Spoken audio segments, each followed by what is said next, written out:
എന്നെ പുറത്താക്കിയതല്ല ഹൈദരാബാദിന്റെ പ്രശ്നം, പുറത്താക്കിയതല്ല. ഇപ്പോൾ ഞാൻ ഉന്നയിക്കുന്ന പ്രശ്നം എന്നെ പുറത്താക്കിയതല്ല, അത് തന്നെ കൂട്ടിയിട്ടത് റോങ്ഫുൾ കൺഫൈൻമെന്റ്. എനിക്കങ്ങനെ പുറത്താക്കിയതിൽ എനിക്കങ്ങനെ ഇത്തരത്തിലുള്ള ഒരു ഗെയിം ഷോയിൽ തുടരാനായിട്ട് മാനസികമായ ബുദ്ധിമുട്ട് ഞാൻ അവിടെ പബ്ലിക്കിൽ അറിയിച്ചിട്ടുണ്ടെന്ന് ഞാൻ പറഞ്ഞിട്ടുണ്ട്. ഞാൻ ഒരു ഇന്റർവ്യൂ അല്ലെങ്കിൽ ഒരു പൊതുവേദിയിലും എന്നെ പുറത്താക്കിയതിനുള്ള ഗ്രഡ്ജാണെന്നോ അല്ലെങ്കിൽ അതാണെന്നോ ഞാൻ ആ രീതിയിൽ ഒരു ഇന്റർവ്യൂ കൊടുത്തിട്ടില്ല. ഞാൻ ഇറങ്ങിയ സമയം തൊട്ട് ഞാൻ പറയുന്നത് എന്നോട് കാണിച്ച അനീതിയാണ്, എന്നോട് കാണിച്ച അനീതിയാണ്. ആ അനീതി ഇതാണ് അനീതി. റോങ്ഫുൾ കൺഫൈൻമെന്റ്, മരുന്ന് തരിക, എന്റെ വീട്ടുകാരെ അറിയിക്കാതിരിക്കുക, എന്നെ ഒറ്റപ്പെടുത്തുക. ബേസിക്കലി ഒറ്റപ്പെടുത്തുക എന്നുള്ളതാണ് ഇവരുടെ ഒരു ടാർഗറ്റ്. അതായത് എന്റെ സുഹൃത്തുക്കൾക്ക് അയച്ച മെസ്സേജിന്റെ സ്ക്രീൻഷോട്ട് വരെ എനിക്കുണ്ട്. ഞാൻ അവരെ ഓർഡർ നിങ്ങൾക്ക് കാണിക്കുന്നില്ല. എന്നോട് ഞാനത് പറഞ്ഞു സഹോദരൻ, അതായത് എന്നോട് ചേർന്ന് നിൽക്കുന്ന ഏറ്റവും അടുത്ത് നിന്ന് എന്നെ സഹായിക്കുന്ന ആൾക്ക് മെസ്സേജ് ചെയ്തിരിക്കുന്നത് Sibin is black listed from media industry, he is fighting against biggest tycoon. ആ മെസ്സേജ് എനിക്ക് കാണിക്കാൻ പറ്റാത്ത സാഹചര്യം. നിങ്ങൾ സിബിനെ സപ്പോർട്ട് ചെയ്യുകയാണെങ്കിൽ നിങ്ങൾക്കും അവസരങ്ങൾ നഷ്ടപ്പെടും. അതുകൊണ്ട് സിബിന്റെ ആയിട്ടുള്ള കൂട്ട് കട്ട് ചെയ്യുക, എന്നെ ഒറ്റപ്പെടുത്തുക എന്നുള്ളതാണ് അവരുടെ ഉദ്ദേശം.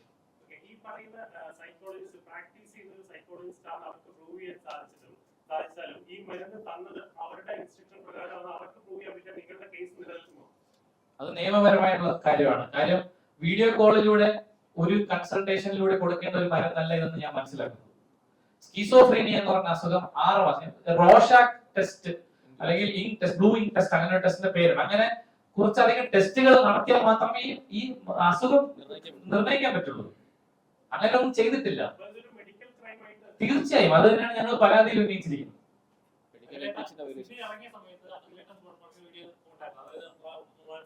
വിജയിക്കുന്ന ഒരു കണ്ടസ്റ്റന്റ് ആയിരുന്നു. എന്നിട്ടും ഇങ്ങനെ അങ്ങനെ വീഡിയോ ഉണ്ടായിരുന്നു. സാബുമോനെ അത് കണ്ടിട്ട് ഇതേപോലെ പറഞ്ഞു.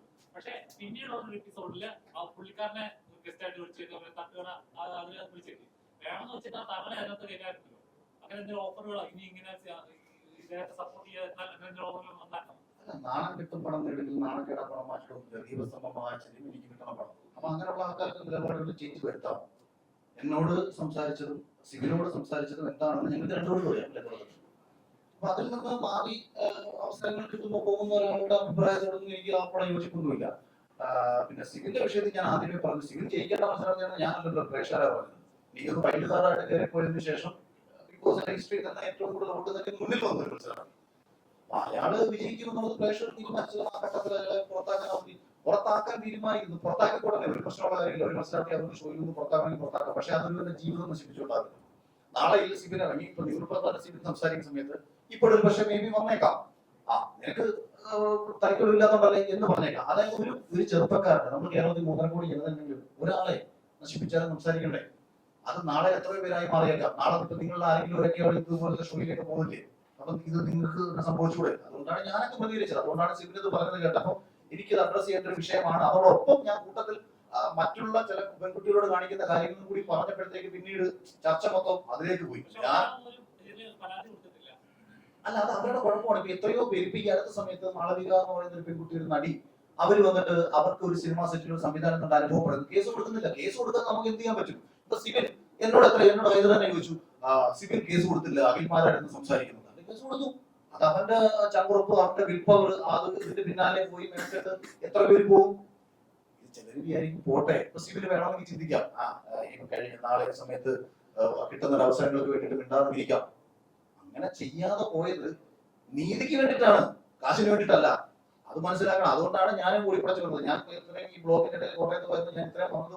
ഞാൻ രാവിലെ എന്നോട് പറഞ്ഞു, ചിലപ്പോൾ വരാൻ പറ്റില്ല. പക്ഷെ എന്നാലും എന്റെ ഉള്ളിൽ കുറെ പേര് എന്നെ വിളിച്ച് പറഞ്ഞല്ലോ, അസിം ഇന്നത്തെ പരിപാടിക്ക് നീ പങ്കെടുക്കരുത് എന്ന് പറഞ്ഞപ്പോ എങ്കിൽ പങ്കെടുത്തേ പറ്റും. ഇത് തീരുമാനിച്ചിട്ടാണ്.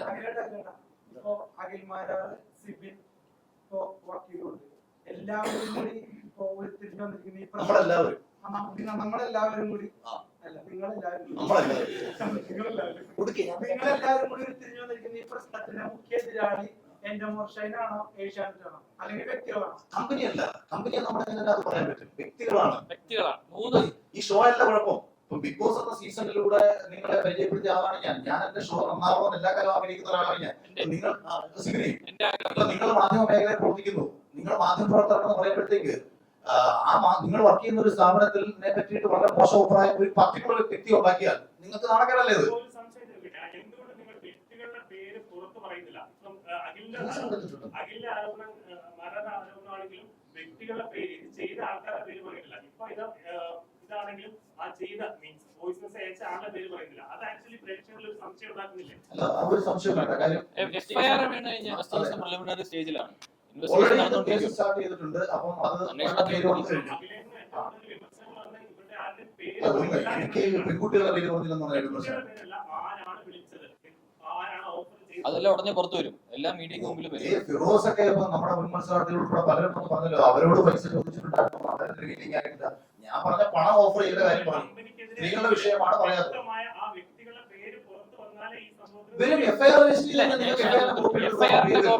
ഈ പരാതിയിലാണെങ്കിലും ആരൊക്കെയാണ് ഇതിന് പിന്നിലുള്ളതെന്ന് അന്വേഷണം കൃത്യമായിട്ട് നടത്താൻ മാത്രമേ അറിയാൻ സാധിക്കത്തുള്ളൂ. കാരണം ആരാണ് അതെ, അതാണ് പറയുന്നത്. ആരാണ് ഇതിന്റെ പിന്നിൽ പ്രവർത്തിച്ചിരിക്കുന്നത്, ആരാണ് ഇദ്ദേഹത്തിനെ കൂട്ടിയിടാൻ വേണ്ടിയിട്ട് ഓർഡർ കൊടുത്തിരിക്കുന്നത്, 3 ദിവസം ആരൊക്കെയാണ് ഇതിന് പിന്നിൽ പ്രവർത്തിച്ചിരിക്കുന്നത് കൃത്യമായിട്ട് അന്വേഷണം നടക്കണം. അവിടുത്തെ എവിഡൻസ് റിക്കവർ ചെയ്യണം പോലീസിന്. അതിനുള്ള സാഹചര്യം ഇപ്പോഴാണ് ഒരുങ്ങിയിരിക്കുന്നത്. കാരണം വെച്ചാൽ DGP കൃത്യമായിട്ടുള്ള അന്വേഷണത്തിന് ഉത്തരവിട്ടിരിക്കുകയാണ്. കൃത്യമായിട്ട് അന്വേഷണം നടത്തി റിപ്പോർട്ട് സമർപ്പിക്കാൻ പറഞ്ഞിട്ടുണ്ട്.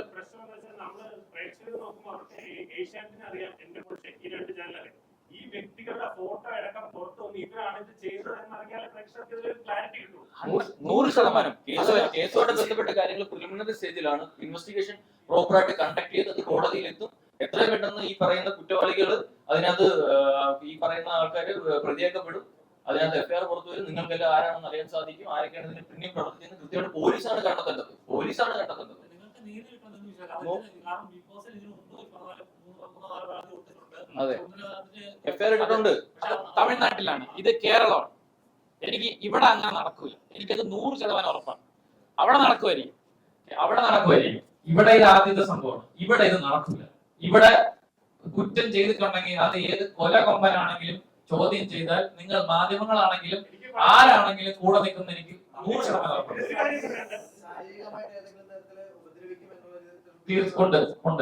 ഉണ്ട്.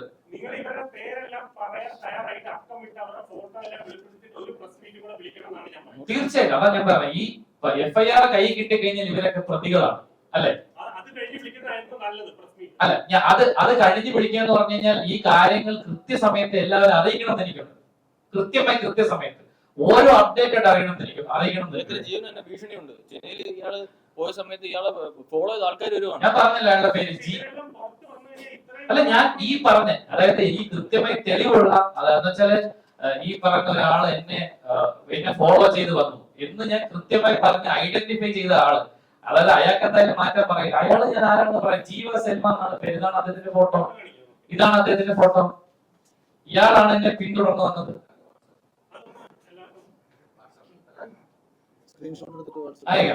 ഇദ്ദേഹമാണ് എന്നെ ഫോളോ ചെയ്ത സ്റ്റാഫാണ് എന്നാണ് ഇദ്ദേഹം എന്നെ പരിചയപ്പെടുത്തിയതും. അത് ഇയാളെ ഞാൻ കണ്ടിട്ടുണ്ട്. ഇതിനു മുന്നേ ഇവരുടെ ഗ്രൂപ്പ് ഫോട്ടോ ഇയാളെ ഞാൻ കണ്ടിട്ടുണ്ട്. പിന്നെ ഇതിനു മുന്നേ ജോലി ചെയ്തിരുന്ന എനിക്ക് ഒത്തിരി അധികം സുഹൃത്തുക്കളുണ്ട് എന്റെ മോൾ സൈഡിൽ ജോലി ചെയ്യുന്ന. അവരെല്ലാം ഇയാളെ കൃത്യമായി തിരിച്ചറിയുകയും ചെയ്തു. അവസാനോട് ചോദിക്കട്ടെ, ഇതിൽ നിങ്ങൾ പ്രതീക്ഷിക്കുന്ന നീതി എന്താണ്? അതായത് ഈ പരിപാടികളൊക്കെ നിർത്തലാക്കണം എന്നുള്ള രീതിയിലാണോ, അതോ വ്യക്തികളെ പുറത്താക്കണം എന്നുള്ള രീതിയിലാണോ? ഒരിക്കലുമില്ല. പരിപാടി ഷോ നാളെയും തുടരണം. ഷോയിൽ നാളെയും നല്ല വരുന്ന മത്സരാർത്ഥികളുടെ ജീവിതത്തിനോ ഭാവിക്കോ കോട്ടം തട്ടാത്ത രീതിയിൽ അവർക്ക് മുന്നോട്ട് പോകാൻ കഴിയണം. അതോടൊപ്പം തന്നെ ഈ ഷോയെ ഉപയോഗിച്ചുകൊണ്ട് മര്യാദകൾ കാണിച്ചുകൊണ്ടിരിക്കുന്ന ആൾക്കാർക്ക് നടപടി ഉണ്ടാവണം. അത് നിയമപരമായിട്ട് ഉണ്ടാവണം, ചാനലിന്റെ ഭാഗത്ത് ഉണ്ടാവണം. ഇതിനു മുൻപ് എന്നെ വിളിച്ചിട്ട് ഒരു കക്ഷി ഒരു മധ്യസ്ഥന്റെ മുഖേന വിളിച്ച് സംസാരിക്കുകയും ഡിസ്നിയുടെ ഭാഗത്തുനിന്ന് എൻക്വയറി ഡിപ്പാർട്ട്മെന്റിൽ നിന്ന് എൻക്വയറി പോയിട്ടുണ്ട്, ലോ ഡിപ്പാർട്ട്മെന്റിൽ നിന്ന് ചെയ്തിട്ടുണ്ട്. അതുകൊണ്ട് അഖില് ഇനി ഈ വിഷയത്തിനകത്ത് ഇടപെടണ്ട. പിന്നെ പെട്ടെന്ന് ഒരു നടപടി ചിലപ്പോൾ എടുക്കത്തില്ല. കാര്യം അവരുടെ വലിയ ബ്രാൻഡ് വാല്യൂവിനെ ബാധിക്കും. അപ്പം ഞാനും സിബിനും ഒക്കെ വന്നിരുന്ന് സംസാരിക്കുന്ന പറഞ്ഞാൽ ഇത്രയും തലപ്പത്തിരിക്കുന്ന 2 പേരെ പിടിച്ച് ചാനൽ കൊടുത്താകും വിശ്വസിക്കത്തക്ക മണ്ടൻ പോലെ ഞങ്ങളൊക്കെ വലിയ സൂപ്പർ സ്റ്റാറുകളും അവർ വലിയ ആരോപണ വിധേയമാകും. അപ്പൊ അത് പെട്ടെന്ന് ഉണ്ടാവില്ല. പക്ഷെ അത് കൃത്യമായിട്ട് അന്വേഷിക്കുന്നത് പറഞ്ഞപ്പോൾ ഓക്കെ. പിന്നെ അതിൽ ഒരാളുടെ മകളുടെ കല്യാണമാണ്, ആ കുട്ടിയുടെ ഭാവിയും കൂടെ കരുതിയിട്ടെങ്കിലും ഒന്ന് ഓക്കെ. അങ്ങനെ നമ്മൾ കേട്ട ഒരു മാനുഷിക പരിഗണനയുടെ ഭാഗമായിട്ട് അതോടൊപ്പം തന്നെ ഈ മാനുഷിക പരിഗണന സിബിന് ലഭിക്കണം. ഇനി ഇതൊക്കെ നമ്മളിനി പറഞ്ഞില്ലാതെ വെച്ചോ, നാളെയും ധാരാളം പേര് ഇതിന്റെ പിന്നാലെ കിടന്നു കൊടുക്കുന്നുണ്ട്. ഈ കുട്ടികൾക്ക് ആർക്കെങ്കിലും നാളെയും ധാരാളം ആൾക്കാർ ഇതിന്റെ പിന്നാലെ വരുന്നുണ്ട്. അവർക്ക് എല്ലാവർക്കും ഒരുപക്ഷെ ഈ കണക്കൊരു അനുഭവം ഉണ്ടായേക്കാം. അതൊരു പക്ഷെ ഒരു നമ്മളില്ല സ്ത്രീധനത്തിന്റെ ഒക്കെ കാര്യം പറയുമ്പോഴത്തേക്ക് ഏതെങ്കിലും പെൺകുട്ടി ആത്മഹത്യ ചെയ്ത് കഴിയുമ്പോഴാണല്ലോ പൊതുവെ നമ്മളത് ചർച്ച ചെയ്യുന്നത്. അപ്പൊ ഇതിങ്ങനെ ഒരു വിഷയം വന്നു, ഇത് ഞങ്ങൾ അഡ്രസ് ചെയ്തു. ഭാവിയിൽ കുറെ കാര്യങ്ങളിൽ സുരക്ഷിതമായിട്ടുള്ള സിസ്റ്റം രൂപപ്പെടുകയാണെന്നുണ്ടെങ്കിൽ അതായിരിക്കും ഒരുപക്ഷെ ഏറ്റവും വലിയ ഒരു ഗുണം. ഇതിൽ നിന്ന് ലഭിക്കുന്ന ഏറ്റവും വലിയ നീതിയും സുബിന് ലഭിക്കുന്ന ഏറ്റവും വലിയ നീതി അത് തന്നെയായിരിക്കും.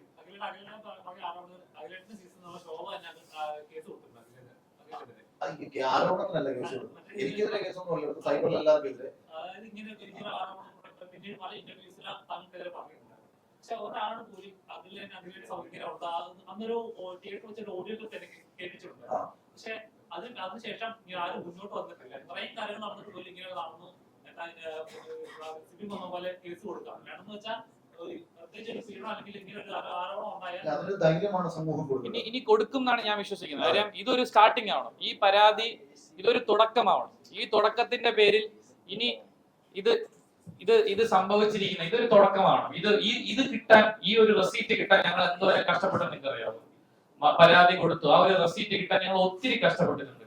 ആ ഒത്തിരി കഷ്ടപ്പാടുകളുടെ പരിണിത ഫലമായിട്ടാണ് ഇത് ഞങ്ങൾക്ക് കിട്ടിയത്. ഇതിന്റെ പിന്നിൽ, ഇതിന്റെ പുറകെ ഇത് അനുഭവിച്ചിട്ടുള്ള എല്ലാവരും പറയണം, പുറത്തു വന്ന് സംസാരിക്കണം. ഈ കോൺട്രാക്ട് എന്ന് പറഞ്ഞ് പീഡിപ്പിക്കുന്ന പോലെ അല്ല കാര്യങ്ങൾ എന്ന് അവരെല്ലാവരും മനസ്സിലാക്കണം.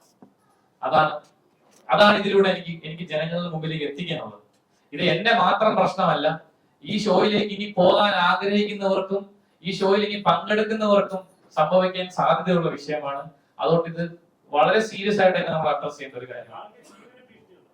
ഉണ്ട്, ഞാൻ തെളിവില്ലാത്ത കാര്യങ്ങൾ ഇപ്പൊ നിങ്ങൾ തെളിവ് ചോദിക്കും, എങ്ങനെ ഭീഷണിയുണ്ട്? ഫോൺ ചെയ്ത് ഭീഷണിപ്പെടുത്തുന്നു. അത് ആ നമ്പർ നമ്മൾ ട്രേസ് ചെയ്യുമ്പോൾ ഇന്റർനെറ്റ് കോൾസ് ആണ്. കൃത്യമായി ഇപ്പൊ എനിക്ക് ഇവിടെ പറയാൻ പറ്റുമെന്ന് എനിക്ക് അറിയില്ല. ഞാൻ എന്റെ വീട്ടുകാരെ ഭീഷണിപ്പെടുത്തി, എന്റെ അമ്മ ഞാൻ ഇതുമായി കണക്ട് ചെയ്ത് പറയുന്നതല്ല കേട്ടോ, ആയിരിക്കാം, അത് ഞാൻ പറയുന്നില്ല. ഒത്തിരി പിന്തുണയായിട്ട് ആ സീസണിലുള്ള ഒരു അഖിൽ പറഞ്ഞത് സംശയമുണ്ട് എന്നൊക്കെ പറയുന്നുണ്ട്. ആ സീസണിൽ അഖിലിനോടൊപ്പം ഉണ്ടായിരുന്ന സിബിന്റെ ഒരു വിഷയം വന്നു. ഈ സീസണിൽ നിന്ന് നല്ല ബന്ധങ്ങൾ ഉണ്ടാകുന്ന ഒരാളുണ്ട്.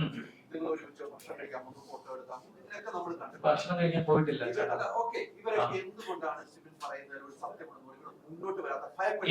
എനിക്കറിയില്ല എന്താ, അത് അവരുടെ പ്രശ്നമാണ്. ഇപ്പൊ എന്റെ മുന്നിൽ വന്ന് നിന്നിട്ട് എന്നെ സപ്പോർട്ട് ചെയ്ത് സംസാരിച്ച മത്സരാർത്ഥികളുണ്ട്. ഈ തെളിവുകളെ കാണിക്കുമ്പോ അയ്യോ ഇങ്ങനെ സംഭവിച്ചോ, ഇതാണോ, ഇത് ഞാൻ തീർച്ചയായും ചോദ്യം ചെയ്യുന്നു പറഞ്ഞ മത്സരാർത്ഥികളുണ്ട്. ഇപ്പൊ ഇന്നലെ ഇതുമായി ബന്ധപ്പെട്ട രണ്ടുപേര് വിളിച്ചിരുന്നു ഞാൻ പ്രസ് കോൺഫറൻസ്. അപ്പൊ എനിക്ക് ഒരു പൂർണ്ണ പിന്തുണ നൽകി. അപ്പൊ ഞാൻ ചോദിച്ചു, ഹൈദരാബാദ് ചോദിച്ചു ഇതേ ചോദ്യം, നിങ്ങൾ എന്തുകൊണ്ട് പബ്ലിക്കിൽ സംസാരിക്കുന്നില്ല?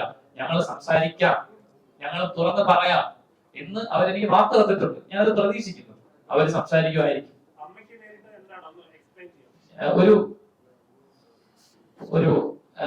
ഒരു രാവിലെ എന്റെ അമ്മയുടെ നമ്പറിലേക്ക് ഒരു ഭീഷണി കോൾ വരികയാണ്. ആ ഭീഷണി കോൾ വന്നതിന്റെ ഫലമായിട്ട് അവരത് സ്ഥിരമായതുകൊണ്ട് അവരത് ചീത്ത പറഞ്ഞ് വെച്ച് കട്ട് ചെയ്ത് പോകുന്ന വഴിക്ക് അവര് സ്ഥിരമായി എന്റെ മമ്മിയും പപ്പയും പോകുന്ന ഒരു വഴിയുണ്ട്. മമ്മിയെ ജോലിക്ക് വിടാൻ പോകുന്നതാണ്. ആ വരുന്ന വഴിയിൽ ഒരു കാർ അവരെ തട്ടിയിട്ട് വീഴാത്തതുകൊണ്ട് റിവേഴ്സിൽ വന്ന് ഇടിച്ചിട്ട്, അങ്ങനെ ഇടിച്ച് എന്റെ മമ്മിയുടെ കൈ എൽബോ പൊട്ടി. അനന്തപുരി ഹോസ്പിറ്റലില്, തിരുവനന്തപുരത്ത് അനന്തപുരി ഹോസ്പിറ്റലിൽ ഇന്നലെ സർജറി കഴിഞ്ഞ് ഇപ്പൊ മമ്മി ICU ഇന്നലെ പുറത്തേക്ക് കൊണ്ടുവന്നു. മെനിയാന്ന് സർജറി, മെനിയാന്ന് ഇൻസിഡന്റ് ഉണ്ടായത്. മമ്മി ഇപ്പൊ ട്രീറ്റ്മെന്റിലാണ്. നമ്മൾ ഈ പരാതി കൊടുത്തിട്ടുണ്ട്, ഇതിന്റെ പേരിൽ പരാതി വാങ്ങുമ്പോൾ അത് ഇതുമായി കണക്ട് ചെയ്യുന്നില്ല. ഞാൻ എന്താ മർദ്ദിക്കുന്നല്ല, ഉപദ്രവിക്കും. നിനക്ക് വെളിയിറങ്ങി നടക്കട്ടെ എന്നാണ് ചോദ്യം. വെളിയിറങ്ങി നടക്കണ്ടേ? നീ ആർക്കെതിരെയാണ് സംസാരിക്കുന്നത്, നിനക്ക് ബോധ്യമുണ്ടോ? ഇല്ല, അൺനോൺ കോൾസ് ആണ്, ഇന്റർനെറ്റ് കോൾസ് ആണ് വരുന്നത്.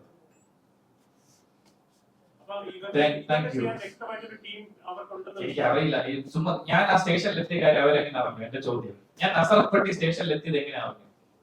അവിടെ നിന്ന് ഈ ഇന്നോവക്കാർ എന്തിന് ഫോളോ ചെയ്തു? കൃത്യമായ ഇൻഫർമേഷൻ കൊടുത്തിട്ടല്ലേ പോലീസ് സ്റ്റേഷൻ? ഉണ്ടാവാം, അല്ലെങ്കിൽ നമ്മളെ ഫോളോ ചെയ്യേണ്ട കാര്യമില്ലല്ലോ. Thank you so much.